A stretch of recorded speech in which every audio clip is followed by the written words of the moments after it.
Alright, let's be real. So GTA antagonists aren't generally misunderstood. They're psychopaths, killers, traitors, or even worse. So instead of trying to redeem the irredeemable, I asked myself a question: what's the most impressive thing they actually pulled off? Because for all their brutality, you don't make it as a GTA antagonist without doing something risky, dangerous, or just flat out impressive. These aren't good people, but we can look at their stories and say, okay, that was actually kind of legendary. So we'll start with the most dangerous woman in GTA history, which is of course none other than Catalina. And while she may be the most volatile figure in Grand Theft Auto lore, that doesn't mean she was incompetent. For all her recklessness, the most impressive thing about Catalina is that she single-handedly climbed the criminal food chain multiple times, spanning across the country, ultimately taking control of an international cartel through nothing but pure ambition, manipulation, and self-belief. In GTA San Andreas, she's a one-woman show, robbing gas stations, banks, betting parlors, and liquor stores across Red County. She also drags CJ into them, pushing him to the brink with emotional and psychological abuse that blurs the lines between a real relationship and a hostage situation. And when she and CJ split, the man-hating Catalina doesn't wallow either, as she immediately pivots to Claude to continue her pursuit of greatness. Between San Andreas and GTA 3, Catalina and Claude go on a 9-year rampage across the US, taking big scores in Texas and New Mexico before finally settling in Liberty City. By the time they get there, Catalina not only finds work, she becomes the leader of the Colombian cartel. You want to talk about leading the feminist movement? Catalina stepped into a criminal arena that's dominated by pretty much only men, and just took over. She shoots Claude, leaving him for dead in GTA 3's opening moments, because he's too small time for her. Or so she thinks. Then comes the formation of a bloody empire built on spank, war with the Yakuza, and open conflict with the Leone family. Catalina's not only willing to kill, she's also very good at it. And of course, as a woman, she excels in the psychological game better than anyone. She kills her former ally Miguel, along with enemy Asuka, and mocks Claude continuously. Her final plan is to blow Claude to bits after taking his $500,000 in cash. But her erratic nature and overconfidence eventually becomes her undoing once Claude shoots down her helicopter. Catalina's insanity made her a polarizing figure, but she left a wake of destroyed men, stolen fortunes, and corpses all the way from San Andreas to Liberty City, and did it all without ever being anyone else's pawn. But Salvatore Leone might have been the last Liberty City gangster that really mattered, who was the final torchbearer of old-school mafia power. He climbed his way to the top the traditional way. Born in Palermo and raised on Sicilian codes, Salvatore took control of the Leone crime family after a power struggle with his uncle and maintained his grip for roughly 15 years. By the early 2000s, he was still dodging indictments and running rackets even after 5 criminal trials. But what made Salvatore truly impressive was how much he juggled while staying alive. In GTA San Andreas, he moved into the Las Venturas casino scene and instantly muscled his way into control of Caligula's palace, double-crossing his partners and manipulating the books. Even after CJ robbed the place, Salvatore walked away intact. By Liberty City stories, he's running a full-blown war with other families, gangs, and even his own city government. And yet, with Tony Cipriani's help, he survives assassination attempts, makes peace with the old country in Sicily, and uses the mayor to keep the Leones in power. In GTA 3, he's still pulling strings, blowing up tankers, and trying to control Claude, until, of course, paranoia gets the better of him, and his wife Maria siding with Claude costs him everything. Still, Salvatore was the last true Don. And while Donald Love wasn't necessarily a GTA antagonist, he's arguably the most vile human in GTA history, so I'm tossing him in. Between his media empire and his political connections, he was the most ruthlessly opportunistic man in the GTA universe at the time. In Liberty City stories, Love's penchant for turning destruction into profit is on full display. He gets Tony Cipriani to destroy Fort Staunton, kills off Forelli competition, kills former mentor Avery Carrington for his Staunton redevelopment plans, eats a reporter to cover it up, and immediately cashes out by flipping the wreckage into a lucrative redevelopment plan with Panlantic. Even when he loses, spectacularly, he bounces back. After blowing his fortune on a mayoral campaign and being humiliated in front of the city, Love doesn't let that sink him. In GTA 3, he's bought out every radio station, newspaper, and TV network that matters. He also hires a Tai Chi master he flies in on a private jet. And when things get tense, he engineers a gang war between the Yakuza and the Colombian cartel just to lower real estate prices. And after it all, he vanishes, disappearing without explanation along with the old Oriental gentleman. It might have been escape and it might have been assassination. The game does not say. But the most impressive thing about Donald Love is simple. He was the best capitalist in GTA history to this point. But moving on to GTA Vice City, we have Ricardo Diaz, who was a self-made man. He didn't inherit or come from an already established prestigious crime family. He bribed his way into a green card and built himself into the most feared drug baron in Vice City. By 1986, Diaz was the self-proclaimed king of Vice City. But his rise started years earlier, when he was just a hot-headed Colombian upstart with a half-finished mansion on Starfish Island and a plan to buy his way into the criminal elite. He built his fortune by aligning with people like Victor and Lance Vance, only to use them as pawns to dismantle his enemies.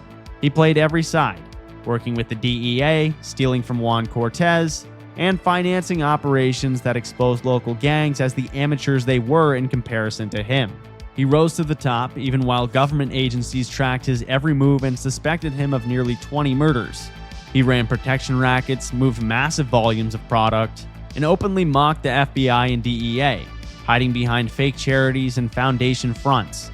Of course, Diaz's empire was eventually crushed by Lance Vance and Tommy Vercetti, but not before he had a solid reign as the king of Vice City. But the primary antagonist in GTA Vice City was Sonny Forelli, and his story is impressive, of course, not for how it ends, but because of what he built before the inevitable fall. At his peak, Sonny was the mob boss. Under his rule, the Forelli family was untouchable as the top crime syndicate in Liberty City. Racketeering, gambling, prostitution, political corruption, Sonny had his hands in every pot, and there was no move he was afraid to make. When his own hitman, Tommy Vercetti, started gaining too much clout in Liberty City, it's suspected Sonny sent him to die via an 11-man ambush in Harwood in 1971. It failed epically, but it proved Sonny would clip anyone who could potentially become a threat, and Tommy was sentenced to 15 years in prison. But what's most impressive about Sonny is how he played the long game. By 1986, he saw real money in the drug space, and even though the old-school mafia avoided that trade like the plague, Sonny broke the mold. He wanted a piece of Vice City's booming snow economy, so he sent Tommy Vercetti fresh out of prison down south to grease the wheels, drawing up a blueprint for national expansion. Sonny was thinking in the scopes of entire states, not measly little neighborhoods or territories. And when things went sideways, with the opening deal that was ambushed in Vice City, Tommy going rogue, and the money not coming in, Sonny adapted to the situation. He sent collectors, flipped Lance Vance, and flew down to Vice City himself, not only to reclaim his cash, but to crush the man who dared defy him. It obviously wasn't the smartest move, but it was bold. In the end, his plans backfired and his empire was eviscerated.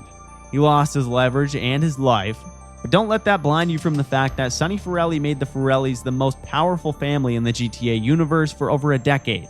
He was greedy and perhaps a bit too reliant on threats over actual strategy, but for a while he was the man in Liberty City. And of course, we can't leave Vice City without talking about Lance Vance, who was the ultimate charismatic showman, but that also made him an unstable liability. Perhaps the most impressive thing about Lance Vance is that in a world full of gangsters, enforcers, and kingpins, Lance carved out a place at the center of not one, but two of the biggest power struggles in Vice City. At certain points, Lance even made the story about him. So let's start with the obvious. Lance survived longer than he probably should have, which is no small feat in the GTA universe, especially for a guy who constantly overestimated himself. He lived through Vic Vance's murder, a betrayal by Diaz, torture, addiction, and multiple gunfights he had no business walking away from. He went from Vic's erratic little brother to the guy helping Tommy Vercetti take down Ricardo Diaz, then riding shotgun as Tommy built his criminal empire. Lance also pulled off one of the most critical revenge missions in the series. Kind of. Attempting to avenge his brother Vic's death, he infiltrated Diaz's organization, gained his trust, and when the moment was right, tried to make the hit. The ambush didn't go to plan, of course. Nothing Lance touches ever really does, but he had the guts to try it. Ultimately, Tommy saves him and they kill Diaz in his home. Lance also managed to convince his brother Vic, then Tommy with his citywide takeover, that he was an essential piece of the puzzle when he was impulsive, unreliable, and all over the place emotionally. but he played his part so well that people kept giving him chances until his final betrayal leading to his death. At least he made it impossible to forget his name.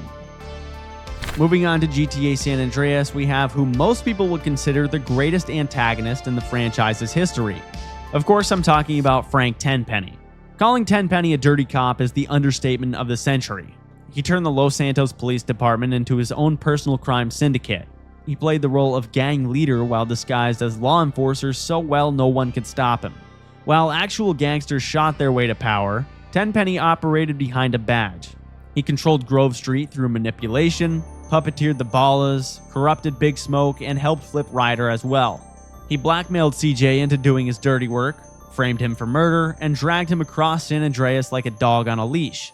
Every time Carl got close to fighting back, Tenpenny reminded him just how untouchable he was.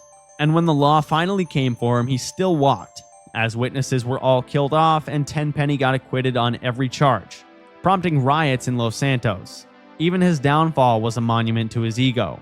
He burned down Big Smoke's palace and died screaming that the city never understood him, that 50 of him could save Los Santos. He was impressive because he bent the institution meant to stop men like him to his will. He was the most powerful gangster in San Andreas. And one of his partners in crime, Big Smoke, wanted power and wanted to be remembered. And the most impressive thing he did, tragic as it may be, was actually kind of make that happen. While the other small-time Grove Street OGs were stuck chasing street cred, the lazy Big Smoke was building a multi-layered empire all without having to do much of the dirty work himself. At his peak, Big Smoke was Los Santos' underground CEO, playing all sides like a chess master. Grove Street thought he was loyal, the Ballas saw him as a partner, the Russians funneled product through him, and Crash kept him insulated from law enforcement in exchange for favors and control, an almost admirable level of execution. His most impressive moves were selling out Grove Street while keeping the green on his back.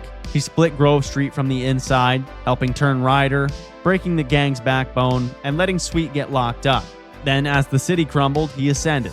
With Carl exiled and Sweet behind bars, Big Smoke filled the power vacuum and crowned himself the king. He took over OG Loke's rap career, manipulated the media, and tried to spin himself into a philanthropist, talking peace on the radio while running crack labs out of East Los Santos. And all the while, his name got bigger. The world knew who Big Smoke was. That was the goal from the start. But that came at a cost. The money made him very paranoid, the power made him reclusive, and the fame turned into fear. By the end, he was holed up in a drug palace, armored and guarded, smoking his own product and waiting for the world to come for him. When CJ finally showed up, Smoke didn't fight the truth, confessing that he got caught up in it all, and even in his dying breath, he clung on to the one thing that still mattered to him. When I'm gone, everyone gonna remember my name, Big Smoke. But we cannot forget about Tenpenny's right-hand man, the late great Eddie Pulaski. The most impressive thing about him was the fact that he managed to stay a raging asshole until his last dying breath.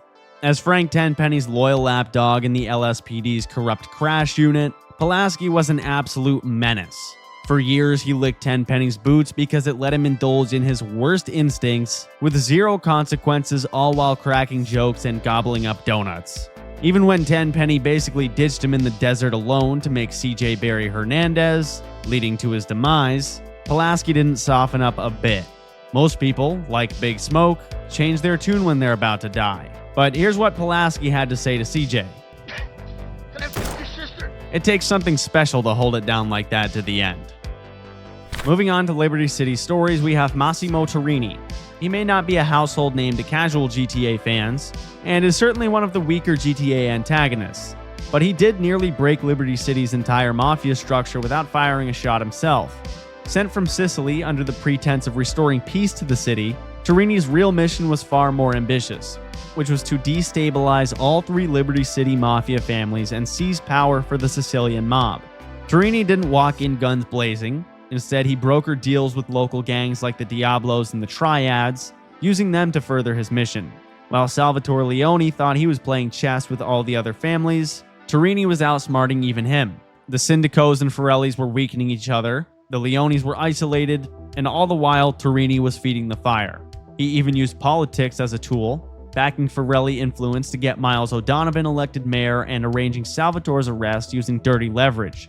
He ultimately resorted to attempted assassination of Leone, though that didn't work as he was taken out by Tony Cipriani. And someone that Cipriani himself hated was Vincenzo Cilli. You could say he was the best antagonist in Liberty City stories, and he did nearly steal Tony's spot in the Leone family. While Tony was absent, laying low after killing a made man, Vincenzo worked his way up the ranks. He was clean-cut, opportunistic, and politically savvy enough to convince Salvatore he could be trusted to run things in Liberty City. Unfortunately for him, he let jealousy get the best of him upon Tony's return, luring Tony into an ambush and getting himself gunned down. Though I would say Vice City stories had much more compelling antagonists, two of which were the Mendez brothers, Armando and Diego. And the most impressive thing they did was rule Vice City together. They were the most powerful drug lords in Vice City by 1984, and while most crime bosses operate solo, these two ran the city as brothers in perfect sync, one charismatic and dangerous, and the other calculating and cold. They had the Vance brothers working for them, overpowered bikers and the police, and also had a domestobot.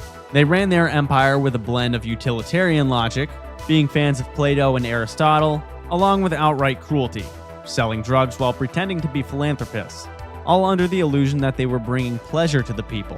Their fall came only after they underestimated Victor Vance, but for a moment in time, they were the twin tyrants of Vice City. And also in Vice City stories was Jerry Martinez. And I'll be honest, it's difficult to find much impressive about Jerry Martinez other than being an overachiever as a criminal. He wasn't some intelligent gang boss or even a particularly competent soldier, but somehow he managed to slither around Vice City longer than he had any right to, as a corrupt army sergeant with zero integrity. From the very start, he was playing a game no one else knew they were even in. He framed Victor Vance, the one soldier under his command who still had a shred of morality, by planting drugs in the barracks and using a prostitute as bait, resulting in Victor getting dishonorably discharged as Martinez keeps climbing the ladder. And the backstabbing didn't stop there. He betrayed Vic, he betrayed Phil Cassidy, managed to squeeze into witness protection, and still tried to double-cross the Mendez brothers. Martinez manipulated everyone around him while offering virtually nothing in return. But thankfully, Victor gave him exactly what he deserved. And moving on to GTA 4, we have the legendary Dimitri Rascalov. There are a fair share of people who actually believe it was Dimitri, not Tenpenny, who's the most evil antagonist in GTA history. He was the gold standard for backstabbers. Every criminal in Liberty City plays dirty, but Dimitri was on another level. Originally the right-hand man to Mikhail Faustin in GTA 4, Dimitri realized that Faustin's erratic behavior was bad for business, so he teamed up with the even worse Ray Bulgarin, and from there Dimitri was off to the races. One second, Nico was working with him to kill Faustin, the next he's trying to lure Nico to his death. What made Dimitri most terrifying was his lack of humanity. He doesn't call shots out of anger or lash out for revenge. He made every move with objective reasoning. Serving as the brains of the operation, particularly with Faustin, Dimitri didn't rant, rave, or crave attention, but was as cold-blooded as anyone in the city. Even as cold-blooded as Ray Bulgarin, who wasn't your run-of-the-mill Liberty City gangster. He was a human trafficker, steroid-pumped wrestler, arms dealer, diamond hoarder, hockey team bidder, nightclub invader, you name it, Bulgarin had his fingers on it. But the most impressive thing about him wasn't any single business or act of brutality. It was the sheer scope of his influence. No one in the GTA universe felt more like a real-world threat than Ray Bulgarin. He operated across continents, he was smuggling people across the Adriatic, had enough clout to ruin lives in Eastern Europe, track enemies across bodies of water, and buy his way into every major racket in town. Even when deported, he still kept things running. By the time he showed up in Liberty City again, he had a chip on his shoulder. The guy shot an assault rifle into the ceiling because his sister was yelling upstairs, stuffed a severed head in a box just to send a message, and threatened Luis Lopez with a live grenade mid-flight trying to save his own life. Which didn't work, but still. Ray Bulgarin infected criminal networks throughout Liberty City. He made everyone around him paranoid. Nico Bellic knew what he was capable of. Luis Lopez understands how much trouble he's in once he gets on his bad side. Even Dimitri Rascalov was perfectly happy handing over Nico if it meant appeasing Ray. It took him effectively blowing himself up on a plane to finally end him. And next up we have Darko Brevic, who in terms of his actual life was probably the most pathetic of anyone on this list. But the one impressive thing you can say about him is that he haunted Nico. He certainly didn't have the criminal prowess of Bulgarin or Dimitri, or really any resources to speak of, but he still owned a ton of real estate in Nico's head. This was a guy from the same war-torn Yugoslav village as Niko and served in the same military squad. But Darko sold out the entire unit, which included 12 other boys from the village, for a measly $1,000. Only Niko survived, of course, and he hunted Darko across continents for years. No matter what tasks were at hand for Niko, he never lost sight of exacting revenge for what Darko did to his squad. Niko's United Liberty paper contact, crime families, and even Liberty City's deputy mayor all got involved trying to track him down, finally kidnapping him and smuggling him into a cargo bay of France's International Airport, where he's revealed to be a curled-up junkie begging to die. But despite being a physical wreck, Darko had already done irreversible damage. Niko, a hardened killer, stood over him and mostly felt hollow, making him confront the possibility that revenge meant nothing, that maybe they were both monsters in their own right. If Niko lets him live, he's commended for it, but if he chooses to execute him, he admits he feels empty afterward. And the funniest antagonist to me in GTA 4 was Jimmy Pegorino, and the most impressive thing about Jimmy is his pure delusion. He was the textbook definition of a small fish in a big pond, a mid-tier, which is being nice, mob boss with a crumbling crew and a last name nobody respected. Jimmy was laughed at by other families, yet he believed he was on the precipice of a seat at the table with the Commission, which is basically a ruling council of the most powerful mafia families in the country. The guy had no leverage, no allies, and barely a functioning organization. He bribed, schemed, and made bold plays, thinking his actions were making him look impressive, when he was only continuing to make a total fool of himself. He used guys like Niko Bellic and Phil Bell to clean up his messes and crush rivals, acting like a legit Don. Jimmy's fatal flaw was that he believed his own hype, but his drive and refusal to accept his low status was real. He was desperate to be respected by the Liberty City mob. He went as far as working with Dimitri Rascalov, which was another move looked down upon by the mob, thanks to Dimitri's reputation for betraying business partners over and over again. And yes, that ultimately backfired and ended with the entire Pegorino crime family being wiped out. He was naive, sloppy, arrogant, and a cautionary tale. But he also played the long con better than anyone with that little power should have been able to. And at the same time in Liberty City, we had Billy Gray. Billy Gray was a psychopath, a junkie, liar, traitor, but he also had the Lost MC at their most dangerous under his leadership. Once he got out of rehab in 2008, the Lost was a full-on militia, launching full-scale raids, assassinations, and clubhouse wars. Under Billy's rule, they steamrolled over all who stood in their way. He turned a beef with the Angels of Death into a scorched earth campaign, all over his motorcycle.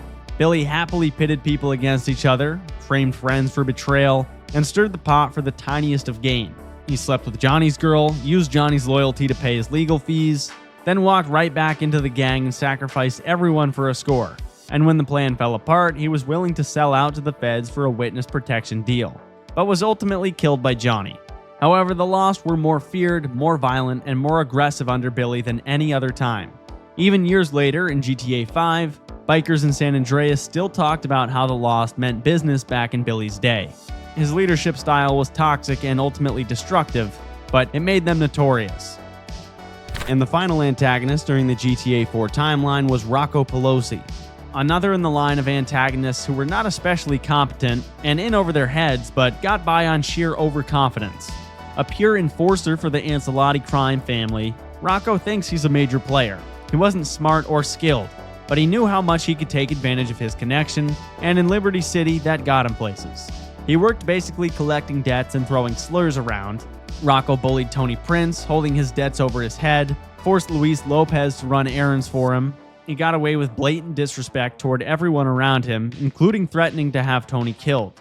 When things got too hot in Liberty City, he did the smartest thing he ever did, which was run, knowing the Ancelottis couldn't protect him from everything.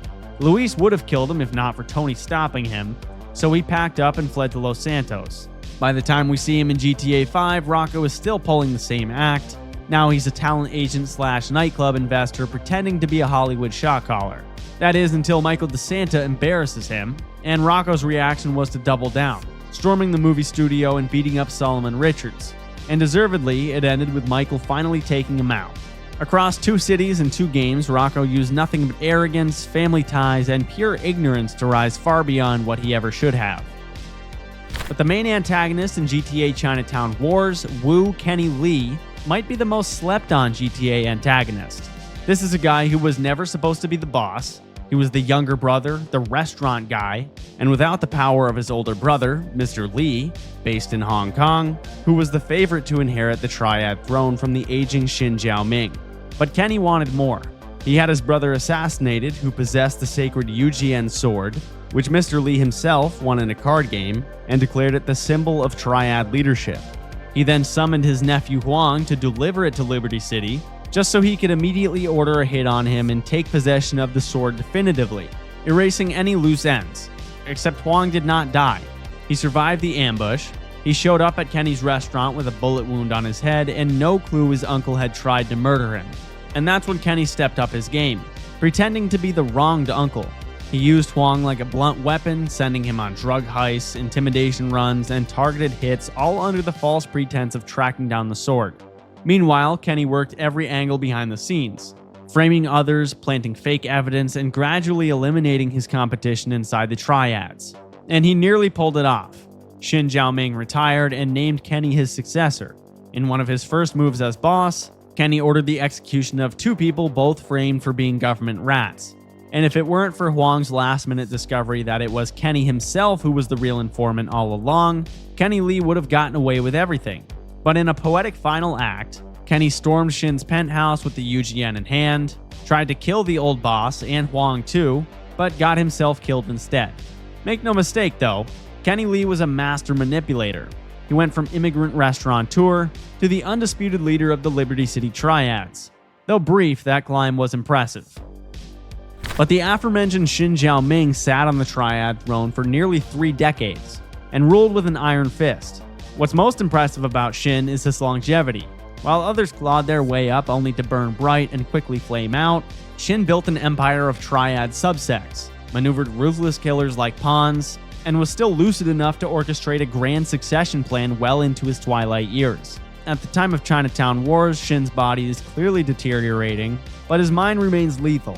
He puts the entire triad structure through the ringer just to find one FIB informant. He doesn't flinch at having underbosses assassinated, nor does he hesitate when he believes, falsely, that his own son has betrayed him. Hsin valued the triad code over his own bloodline. And what's wild is that he orchestrated much of the final anarchy himself, setting the trap in motion by ordering Wu Kenny Lee to steal the UGN from Huang's father as a loyalty test, setting off a sequence of betrayals, murders, and shifting alliances. When the sword goes missing and suspicion runs rampant, Hsin helps manipulate Huang Lee into doing his dirty work across the city, making Huang believe he's fighting for family honor. And when it all unravels, when Kenny reveals himself as the true rat and turns on Hsin in his own penthouse, the old man doesn't plead. And even with a blade at his throat, Hsin Jaoming acts like a man. And after being slashed by Kenny, bleeding out in a pool of blood, he still survives long enough to deliver wisdom to Huang that he is worthy of being the next boss. For all of his wrongdoings, he still manages to go out with honor. And finally, moving on to GTA 5, we have Martin Madrazo. In a city full of wannabe tough guys, Martin Madrazo makes a grand entrance in GTA 5, immediately letting you know he's different by effortlessly intimidating Franklin and Michael. When Franklin and Michael pull down the deck of the house they thought belonged to Michael's wife's tennis coach, Madrazo shows up to the DeSanta residence relatively calm and still makes both men visibly shrink. Michael, a legendary career criminal, has no idea who he is.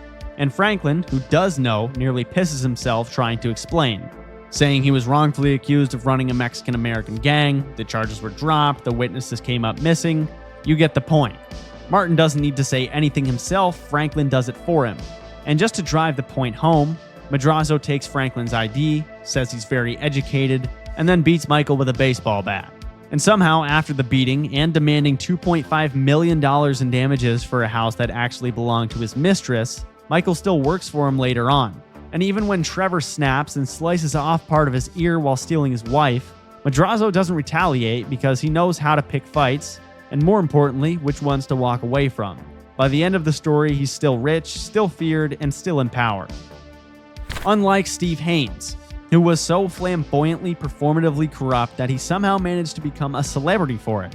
Los Santos is overflowing with liars, backstabbers, and power-hungry degenerates, and Steve Haines was the poster boy for all of those things. From a certain perspective, he had it all.